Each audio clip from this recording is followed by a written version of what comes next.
ხულოს მუნიციპალიტეტის მიმართულებით სატრანსპორტო გზა ინტენსიურად არ იწმინდება, აცხადებენ მგზავრები და მიკროავტობუსების მძღოლები. მათი განმარტებით არასაკმარისი ტექნიკის გამო გზებზე სამუშაოები ნელი ტემპით მიმდინარეობს, რის გამოც ხულომდე მგზავრობას 6 საათი სჭირდება. პრობლემები ასევე მაღალმთიან სოფლებში შიდა სასოფლო გზებზე. ადგილობრივების განცხადებით დაბის ტერიტორიაზე თოვლის საფარი 2 მეტრს აღემატება.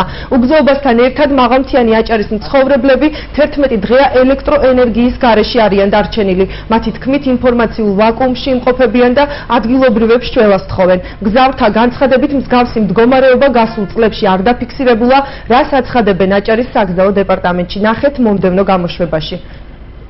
მოკიდულია გზები, მარილის პრობლემა არა, მარილი და ჩვენსკენ სოფელში ძალიან რთული პირობებია.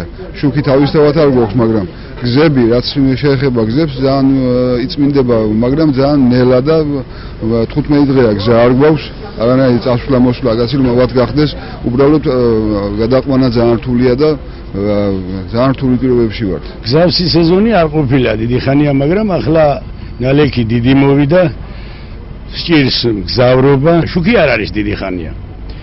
და არც იქნება მე მგონი 25-მდეო ამბობენ, ვარაუდი ასეა. ხლა სუბუქ მანქანებს უჭირს გადასვლა, გადმოსვლა, მიკროავტობუსებს. საერთოდ ხულობა თუ მონაკვეთი არის 2 საათის სავალიზა და ახლა სჭირდება 6-8 საათი მაინც მაქსიმუმ. გზის პრობლემები არის თოვლის, რომ ესე იგი არ იწმინდება ნორმალურად, ვერ ახერხებენ ნორმალურად რომ ასფალტზე გევიდეს თოვლის საფარი. ხულოსიდან ჩამოსვლაში დამჭირდა 5 საათ ნახევარი გუში. დღეს არ ვიცი რა იქნება.